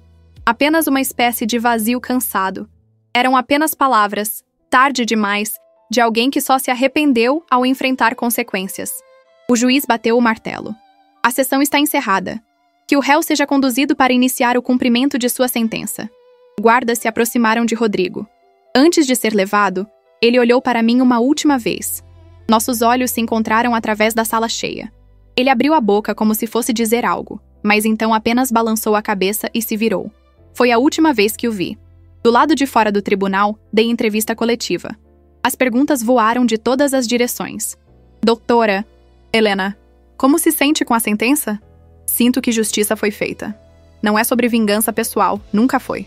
É sobre garantir que pessoas que cometem crimes sérios enfrentem consequências apropriadas. 10 anos é tempo suficiente? Essa decisão cabe ao juiz que conhece a lei melhor do que qualquer um. Confio na justiça do sistema. Você consegue perdoar seu ex-marido? Pausei, considerando a pergunta cuidadosamente. Perdão é uma jornada pessoal e complexa. Hoje posso dizer que não sinto mais raiva. Sinto indiferença, talvez. Rodrigo se tornou irrelevante para minha vida. Se isso é perdão ou não, o tempo dirá. Qual sua mensagem para outras mulheres em situações similares? Vocês não estão sozinhas. Há recursos, há ajuda, há força que vocês nem sabem que possuem. Documentem tudo, busquem apoio legal e nunca aceitem abuso em qualquer forma. A vida do outro lado pode parecer assustadora, mas é infinitamente melhor do que viver em uma mentira. Após a coletiva, Mariana e eu fomos almoçar em um restaurante tranquilo. Ela pediu champanhe para celebrar, mas eu optei por água. Não parecia momento de celebração, mas de reflexão. Acabou, ela disse, levantando sua taça. Oficialmente. O processo criminal, pelo menos. O divórcio deve ser rápido agora que a situação criminal foi resolvida. É estranho, confessei. Passei meses planejando esse momento, trabalhando para que chegasse. E agora que chegou, me sinto vazia. É normal. Você dedicou tanta energia emocional a isso? Agora precisa descobrir o que vem depois. O que vem depois, repeti. Era uma boa pergunta. Quem era Helena sem Rodrigo, sem a missão de garantir sua condenação? Quem eu seria agora? Meu telefone tocou. Era um número desconhecido, mas atendi mesmo assim. Alô? Doutora Helena? Meu nome é Carla Mendes. Eu vi sua história e preciso urgentemente de ajuda. Mais uma mulher. Mais uma história de traição e abuso. Anotei suas informações. Marquei uma reunião. Era isso que viria depois. Não podia salvar meu próprio casamento, mas talvez pudesse ajudar a salvar outras mulheres de destinos similares. Nas semanas seguintes, o divórcio foi finalmente concluído. Com Rodrigo preso e todas as evidências de má-fé expostas, o juiz decidiu em meu favor em todos os pontos. Recebi 55% dos bens conjugais, a parte extra como compensação pelos bens que Rodrigo tentou desviar. Além disso, ele foi condenado a me pagar R$500 mil em danos morais. O dinheiro era significativo, mas não era isso que importava. O que importava era o reconhecimento oficial, legal, de que eu havia sido vítima, que minha dor era válida, que o que sofri tinha nome: abuso financeiro, abuso emocional, manipulação. Com o fechamento legal desses capítulos, comecei a trabalhar ativamente em reconstruir minha vida. Vendi o apartamento onde morei com Rodrigo, cada parede carregava memórias que não queria mais. Comprei um espaço menor, mas totalmente meu, que decorei de acordo com meu gosto, não com o gosto que Rodrigo impôs ao longo dos anos. Também investi parte do dinheiro da sentença em expandir o trabalho do escritório em casos pro bono para mulheres em situação de vulnerabilidade. Contratamos uma psicóloga especializada em trauma para trabalhar conosco, oferecendo suporte emocional às clientes além do jurídico. O caso de Beatriz, minha antiga colega, progrediu bem. Com as evidências que reunimos, conseguimos uma medida protetiva contra Lucas. Ela e o filho se mudaram para uma casa segura enquanto o divórcio se processava. Lucas tentou lutar, mas suas ameaças se revelaram vazias quando confrontadas com documentação sólida de anos de controle abusivo. "Você me salvou", Beatriz me disse em uma de nossas reuniões. "Literalmente me salvou. Não sei onde estaria se não tivesse visto sua história, se não tivesse encontrado coragem para procurar ajuda." "Você se salvou", corrigi. "Eu apenas te dei as ferramentas. A coragem veio de dentro de você." Minha vida se estabeleceu em uma nova rotina. Manhãs no escritório atendendo clientes, tardes em audiências e reuniões, noites estudando novos casos ou dando palestras sobre direitos das mulheres e violência doméstica. Era exaustivo, mas gratificante de uma forma que nunca experimentei durante meu casamento. 6 meses após a condenação de Rodrigo, recebi uma carta dele. Foi encaminhada através do sistema prisional, revisada por censores, mas chegou até mim. Segurei o envelope por um longo tempo antes de decidir abri-lo. "Helena, sei que não tenho direito de escrever para você. Sei que provavelmente não quer ouvir de mim. Mas há coisas que preciso dizer, nem que seja apenas para minha própria consciência. Tenho passado esses meses na prisão com muito tempo para pensar. Sobre minha vida, minhas escolhas, o homem que me tornei. E percebi que você estava certa sobre tudo. Eu me perdi. Não sei exatamente quando aconteceu, mas em algum momento deixei de ser a pessoa que você conheceu e me transformei em um monstro. Não estou escrevendo para pedir perdão. Não mereço. Estou escrevendo porque precisa saber que nada do que aconteceu foi culpa sua. Você foi uma esposa maravilhosa, mais do que eu jamais mereci. O problema sempre foi meu. Meu egoísmo, minha ganância, minha incapacidade de valorizar o que tinha. Júlia não era melhor que você. Ninguém seria. Ela era apenas nova, excitante, uma fuga da realidade que construí e que estava começando a me sufocar. Mas a realidade que construí foi fruto das minhas próprias ações. Você não me empurrou para os braços dela. Eu escolhi isso, assim como escolhi cada crime que cometi. Vi que você está ajudando outras mulheres agora. Li sobre seu trabalho nos jornais que chegam aqui. Fico feliz que algo de bom tenha saído dessa tragédia. Você sempre foi mais forte do que eu te dava crédito. Mais inteligente, mais resiliente, simplesmente mais. Espero que encontre felicidade, Helena. Felicidade real, não a ilusão que ofereci. Você merece o mundo. E sinto muito por ter te dado apenas dor. Rodrigo. Li a carta 3 vezes. Procurei raiva, ressentimento, satisfação. Mas tudo o que senti foi uma tristeza melancólica. Tristeza não por Rodrigo especificamente, mas pela morte do que pensei que tínhamos, pelo tempo perdido, pela pessoa que fui durante aqueles anos de casamento. Mas também senti algo mais. Fechamento. Essa carta era o ponto final que precisava. Não mudava nada legalmente. Não alterava as consequências de suas ações. Mas humanizava ele de uma forma que o processo judicial não havia feito. Lembrou-me que ele era uma pessoa, não apenas um vilão em minha história. Guardei a carta em uma gaveta E decidi que não responderia. Não havia nada mais a dizer. O capítulo estava fechado. Alguns meses depois, recebi um convite inesperado.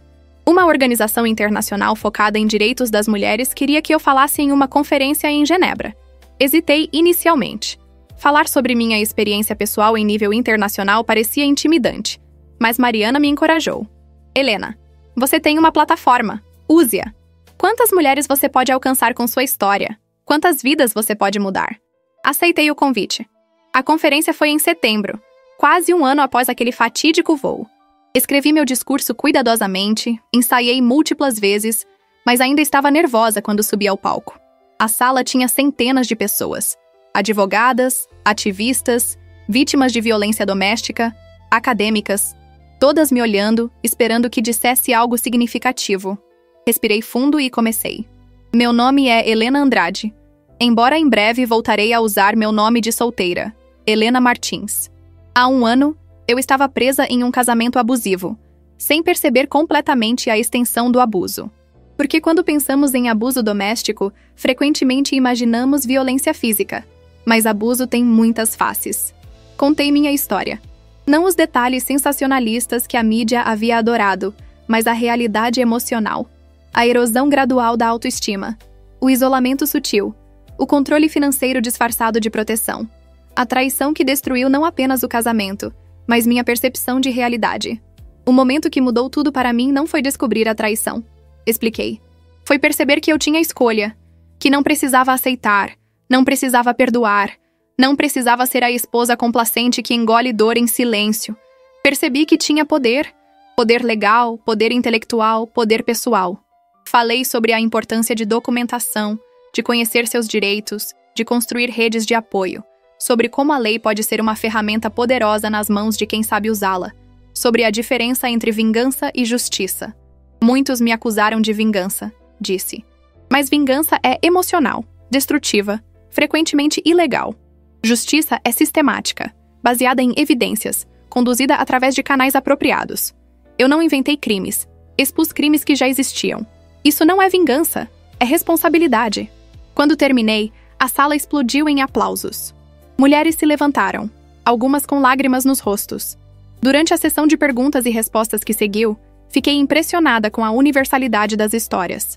Mulheres da Índia, da África do Sul, do Japão, todas compartilhando experiências surpreendentemente similares de controle, manipulação e abuso. O abuso não conhece fronteiras, comentei. Não é limitado por cultura, religião ou classe social. Acontece em mansões e em barracos, com executivos e operários. A única variável consistente é o desequilíbrio de poder. Após a conferência, fui abordada por dezenas de mulheres querendo compartilhar suas histórias, pedir conselhos, simplesmente conectar com alguém que entendia. Passei horas conversando, ouvindo, oferecendo o que podia. Uma mulher em particular me marcou. Ela se aproximou timidamente no final, quando a maioria já havia ido embora. Doutora Helena, meu nome é Amara, sou da Nigéria. Meu marido, ele me queima com cigarros quando está bravo. Mas hoje, ouvindo você, percebi que posso fazer algo. Posso denunciar. Posso sair. Segurei suas mãos. Sim, você pode. E há organizações que podem te ajudar. Deixa eu te conectar com recursos em seu país. Passamos a próxima hora conectando Amara com abrigos, advogados e organizações de apoio na Nigéria. Quando ela saiu, havia esperança em seus olhos que não estava lá antes. Voando de volta ao Brasil, refleti sobre o ano que havia passado. 12 meses atrás, eu era Helena, a esposa traída planejando silenciosamente sua vingança. Agora era Helena, a advogada ativista ajudando mulheres globalmente. Não era a vida que havia planejado, mas talvez fosse a vida que sempre deveria ter vivido. Em casa, encontrei outra carta esperando. Esta era de Júlia. Era mais curta, apenas algumas linhas. Doutora Helena, comecei terapia. Estou trabalhando em um novo emprego, longe da aviação. Estou tentando reconstruir. Obrigada por não me destruir completamente quando poderia ter feito. Sei que não mereço sua gentileza, mas sou grata mesmo assim. Não havia pedido meu perdão explicitamente, e apreciei isso. Ela estava focando em reconstruir sua própria vida, não em buscar absolvição de mim. Era o máximo que podia esperar. A vida continuou. Casos novos, clientes novas, batalhas novas. Mas também havia momentos de paz. Jantares com Mariana, visitas à minha mãe, tardes tranquilas lendo em meu novo apartamento. E lentamente, muito lentamente, comecei a considerar a possibilidade de romance novamente. Não ainda, não tão cedo, mas a ideia não me apavorava como antes. Talvez eventualmente pudesse confiar novamente, amar novamente. Mas dessa vez seria diferente. Seria com olhos abertos, com limites claros, com a consciência de meu próprio valor. Nunca mais seria a Helena que permitia ser diminuída, controlada ou traída em silêncio. Era uma nova Helena. Mais forte, mais sábia, carregando cicatrizes, mas usando-as como armadura. E estava apenas começando. 2 anos haviam se passado desde aquele voo que mudou minha vida. 2 anos de transformação, crescimento e cura. Olhando para trás agora, mal reconhecia a mulher que embarcou naquele avião, guardando segredos e planejando justiça com mãos trêmulas e coração partido. O escritório havia se transformado em um dos mais respeitados em São Paulo para casos de direito de família envolvendo abuso e violência doméstica. Tínhamos uma equipe de 15 advogados, 3 psicólogas, 2 assistentes sociais e uma rede de parceiros que incluía abrigos, centros de apoio e até policiais especializados. Eu havia me tornado não apenas advogada, mas uma voz ativa no movimento pelos direitos das mulheres. Participava de painéis legislativos discutindo mudanças nas leis de divórcio e proteção às vítimas. Escrevia artigos para revistas jurídicas sobre abuso financeiro. Havia até publicado um livro, Quebrando Correntes Invisíveis, um guia legal e emocional para sobreviventes de abuso doméstico, que se tornou referência na área. Mas o trabalho mais gratificante continuava sendo o dia a dia. Cada cliente que entrava pela porta do escritório carregando o peso de anos de abuso e saía meses depois mais leve, mais forte, mais livre. Cada vitória legal que garantia que uma mulher manteria a guarda de seus filhos, ou recuperaria bens roubados, ou simplesmente conseguiria se divorciar de um casamento tóxico. Beatriz havia se tornado mais que cliente, era amiga próxima agora. Seu divórcio de Lucas foi concluído há mais de 1 ano. Ela havia retomado sua carreira como advogada, inclusive vindo trabalhar conosco ocasionalmente em casos pro bono. Seu filho estava florescendo, finalmente livre da atmosfera tensa e controladora que Lucas criava. Você me deu minha vida de volta, ela me disse durante um almoço em um domingo ensolarado. Não sei como agradecer. Está agradecendo todos os dias, respondi. Cada vez que ajuda outra mulher, cada vez que usa sua voz, cada vez que vive plenamente. Essa é a gratidão que importa. Rodrigo ainda estava preso, com mais 8 anos pela frente. Ocasionalmente recebia notícias dele através do sistema. Comportamento exemplar, participando de programas educacionais. Havia até começado a dar aulas de matemática para outros prisioneiros. Parecia que a prisão estava, de alguma forma, reformando-o da forma que a sociedade esperava. Não sentia mais nada por ele. Nem raiva, nem pena, nem satisfação com seu sofrimento. Era genuinamente indiferente. Rodrigo havia se tornado uma nota de rodapé em minha história. Não o capítulo principal que uma vez foi. Júlia também havia reconstruído sua vida. Soube por fontes mútuas que ela estava noiva, trabalhando como gerente em uma empresa de turismo. Ela me enviava cartões ocasionalmente. Aniversário, Natal, sempre respeitosos, nunca exigindo resposta. Eu não respondia, mas também não os jogava fora. Eram lembretes de que pessoas podiam mudar, crescer, aprender com erros. Minha vida pessoal também havia florescido de formas inesperadas. Não havia me apressado em entrar em outro relacionamento. A terapia que comecei após o divórcio me ensinou a importância de curar completamente antes de abrir meu coração novamente. Mas 6 meses atrás, conheci Daniel. Não foi dramático ou cinematográfico. Simplesmente nos sentamos lado a lado em uma conferência sobre reforma judicial e começamos a conversar. Ele era juiz, viúvo há 3 anos, pai de uma adolescente. Gentil, respeitoso, com senso de humor seco que me fazia rir de verdade. Nosso relacionamento progrediu devagar, cuidadosamente. Eu tinha barreiras, muros construídos ao longo de anos de traição e dor. Daniel nunca forçou, nunca exigiu. Simplesmente estava presente, consistentemente, honestamente. Não tenho pressa, ele me disse quando finalmente conversamos sobre minhas hesitações. Você passou por coisas terríveis. Tem todo o direito de se proteger. Vou estar aqui, no seu tempo. E ele estava. Quando tive ataques de pânico pensando que ele poderia me trair, ele segurou minha mão e esperou passar. Quando eu precisava de espaço, ele dava sem ressentimento. Quando eu estava pronta para nos aproximarmos mais, ele estava lá com paciência e carinho. Você é diferente com ele, Mariana observou um dia no escritório. Mais leve. Ri mais. Ela tinha razão. Daniel me mostrava que relacionamento saudável não precisava ser sufocante ou controlador. Que amor verdadeiro envolvia respeito, espaço, autonomia. Que eu podia amar alguém sem perder a mim mesma no processo. Minha mãe adorava Daniel. Esse sim é homem de verdade, ela declarou após conhecê-lo. Não aquele menino mimado que você casou antes. A filha de Daniel, Sofia, de 15 anos, foi mais difícil de conquistar. Ela ainda estava processando a morte da mãe e era protetora do pai. Mas aos poucos fomos construindo nossa própria relação. Descobrimos amor compartilhado por literatura. E começamos um clube de leitura só nós duas, encontrando-nos quinzenalmente para discutir livros. Você não está tentando substituir minha mãe, ela me disse um dia, e soou como revelação. Aprecie isso. Você é apenas você. Sua mãe é insubstituível, respondi honestamente. Não quero tomar o lugar dela. Só quero ser alguém em quem você pode confiar, se precisar. O trabalho continuava intenso. Um caso particular consumia muita energia. Amanda, uma das minhas primeiras clientes após a viralização da minha história. Seu ex-marido havia falsificado sua assinatura em documentos de empréstimo, deixando-a com dívidas de quase R$1 milhão. Levamos 2 anos, mas finalmente conseguimos provar a falsificação. O juiz não apenas anulou as dívidas, mas condenou o ex-marido por estelionato e dano moral. Amanda chorou quando a sentença foi lida. Achei que passaria o resto da vida pagando por dívidas que não contraí, ela disse. Você me salvou da falência, da ruína completa. O sistema salvou você, corrigi. Eu apenas usei as ferramentas que a lei nos dá.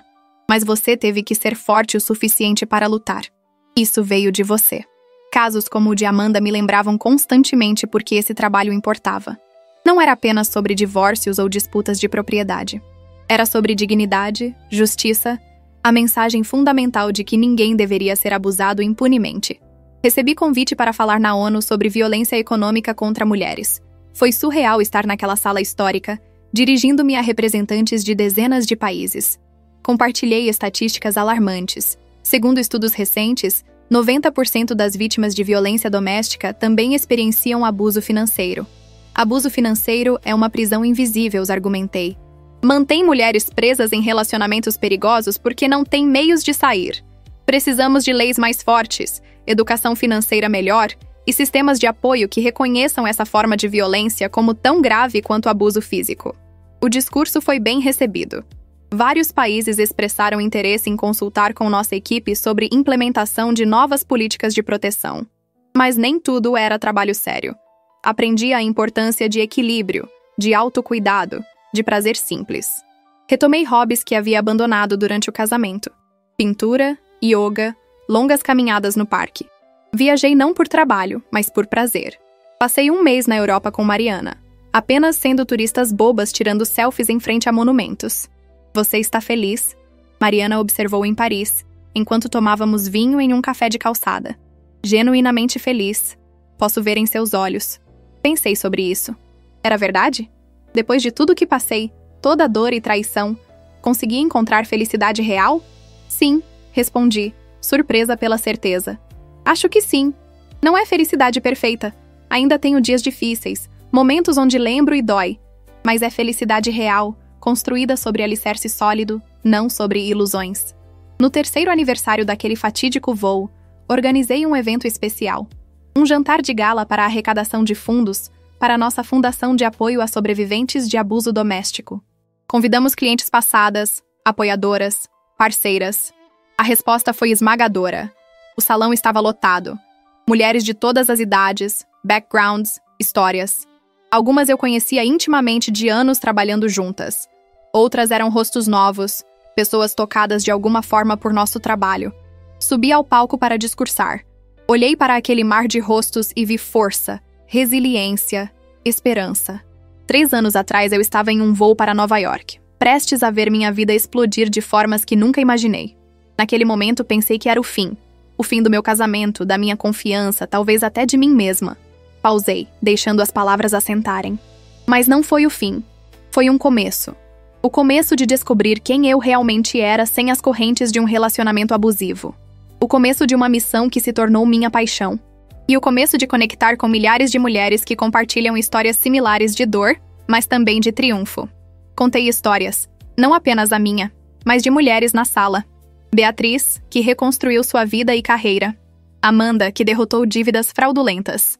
Carla, que conseguiu medida protetiva contra marido violento e agora vivia em paz com seus 3 filhos.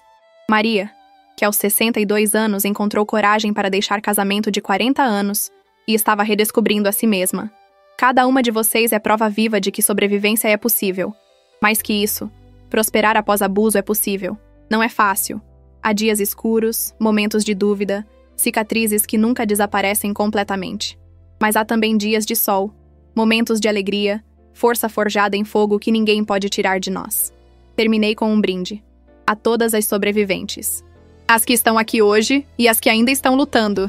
Vocês não estão sozinhas. Vocês são mais fortes do que imaginam. E vocês merecem. Todas nós merecemos vidas de dignidade, respeito e amor verdadeiro. A sala explodiu em aplausos. Mulheres se levantaram, abraçaram, choraram lágrimas de libertação e solidariedade. Foi um dos momentos mais poderosos da minha vida. Depois do evento, Daniel me encontrou no jardim onde eu havia ido buscar um momento de ar fresco. Você foi incrível lá dentro, ele disse, envolvendo seu braço em volta de mim. Obrigada. Estou exausta, mas plena, sabe? Como se tudo finalmente fizesse sentido. Helena, ele começou, e havia algo no tom dele que me fez olhar mais atentamente. Tenho pensado muito sobre nós, sobre o futuro. Sei que você tem razões para ter medo de compromisso, e respeito completamente isso. Mas quero que saiba que te amo. Profundamente. Completamente. E quando estiver pronta, se algum dia estiver pronta, gostaria de construir uma vida juntos. Oficialmente. Meu coração acelerou. Parte de mim queria recuar, proteger-se, lembrar de todas as formas que amor havia me ferido antes. Mas olhei para Daniel, seus olhos honestos, seu sorriso gentil, a paciência que demonstrou durante meses, e percebi que ele não era Rodrigo, nem de longe. Estou pronta, ouvi-me dizer, surpresa pela verdade nas palavras. Não para casamento imediatamente, ainda preciso de tempo para isso. Mas para construir algo real, algo duradouro? Sim, estou pronta para isso. Ele me beijou, suave e reverente, e pela primeira vez em anos me senti completamente segura nos braços de alguém. Os meses seguintes foram de equilíbrio delicado. Trabalho continuava intenso. Sempre havia mais casos, mais mulheres precisando de ajuda. Mas eu havia aprendido a não me perder no trabalho, a manter limites saudáveis. Daniel e eu nos mudamos juntos. Um passo grande que tomei com alguma trepidação. Mas ele respeitou meu espaço, minha necessidade de autonomia. Mantivemos contas separadas, responsabilidades claras. Nada do controle financeiro que Rodrigo havia exercido. Sofia se ajustou bem à nossa nova dinâmica familiar. Ela e eu desenvolvemos ritual de sextas à noite, jantar e filme, apenas nós duas, dando tempo para Daniel ter sua própria vida também. Sabe o que mais amo sobre você? Sofia me disse uma noite. Você trata meu pai como igual. Não como salvador ou provedor ou qualquer dessas coisas antiquadas. Apenas como pessoa que você escolhe estar junto. Aquilo me tocou profundamente. Eu estava modelando relacionamento saudável para uma jovem mulher, mostrando que amor não precisava envolver sacrifício de identidade. Recebi notícia que Rodrigo seria elegível para a progressão de regime em alguns meses. Ele poderia pedir transferência para regime semiaberto. Não me afetou como teria anos atrás. Ele havia cumprido parte de sua sentença, estava demonstrando reabilitação.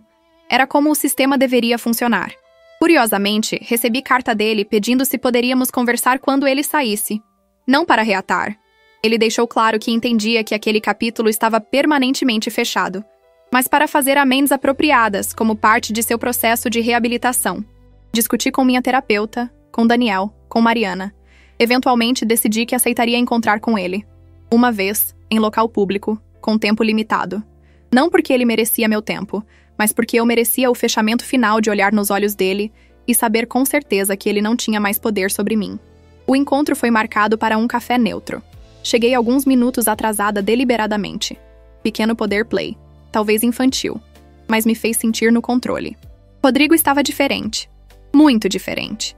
O cabelo grisalho, profundas linhas ao redor dos olhos, uma humildade em sua postura que nunca vi antes. Ele se levantou quando me viu, mas não tentou abraçar ou tocar. Helena, obrigado por vir. Sentei-me, pedi café, esperei. A bola estava na quadra dele. Nem sei por onde começar, ele disse. Ensaiei isso 1000 vezes, mas agora que você está aqui, palavras parecem insuficientes. Então, seja direto.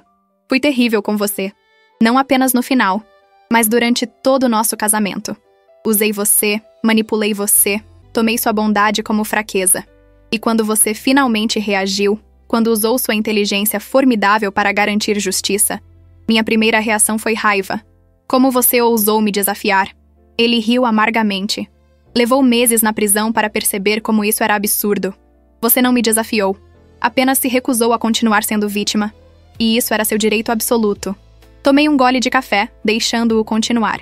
Não estou pedindo perdão. Não mereço. Só queria que soubesse que vejo agora. Vejo o monstro que fui. E passei esses anos tentando entender por quê, como me tornei essa pessoa. Terapia, grupos, muita reflexão dolorosa. E? Descobriu? Arrogância, principalmente. Cresci com tudo, nunca precisei lutar por nada. Desenvolvi essa crença de que mundo me devia, que regras eram para outros. E você era troféu para mim. Prova do meu sucesso. Nunca te vi como pessoa inteira, com necessidades e direitos próprios. Havia verdade em suas palavras, mas também autoindulgência. Rodrigo, aprecio que está tentando entender suas ações. Realmente. Mas não estou aqui para absolvê-lo ou fazer você se sentir melhor sobre suas escolhas. Eu sei, só queria, não sei, reconhecer tudo na sua presença. E dizer que vejo agora o incrível trabalho que está fazendo. Li sobre casos que ganhou, mulheres que ajudou, transformou dor em propósito. Isso é admirável. Não fiz pelo seu benefício ou validação. Eu sei, fez por você e pelas mulheres que ajuda. Como deveria ser. Ele hesitou. Uma última coisa. Júlia. Ela sofreu também por minhas manipulações. Espero que se algum dia encontrarem, possa ver que ela era vítima também, só de forma diferente. Já fiz as pazes com isso, disse. Júlia está vivendo sua vida. Eu estou vivendo a minha. Não somos amigas, nunca seremos, mas não carrego raiva por ela. Ficamos em silêncio por momento. Então me levantei. Rodrigo, desejo que complete sua reabilitação com sucesso, que reconstrua uma vida que valha a pena. Mas nossa história acabou há muito tempo. Esse fechamento hoje é para mim, não para você. Precisa entender isso. Entendo. E Helena? Obrigado. Por tudo. Até pela prisão. Forçou-me a confrontar quem eu era. Salvou-me de mim mesmo, de certa forma. Saí do café sem olhar para trás. E percebi que não sentia nada. Nem satisfação com como ele havia caído, nem pena por seu sofrimento. Apenas indiferença. Ele era estranho agora. Alguém que conheci em outra vida. Daniel me esperava no carro. Como foi? Foi necessário. E agora está verdadeiramente terminado. 2 meses depois, Daniel me pediu em casamento oficialmente. Não foi grande produção. Apenas nós dois caminhando na praia ao pôr do sol, ele parando repentinamente e perguntando se eu construiria futuro com ele. Não hesitei desta vez. Sim,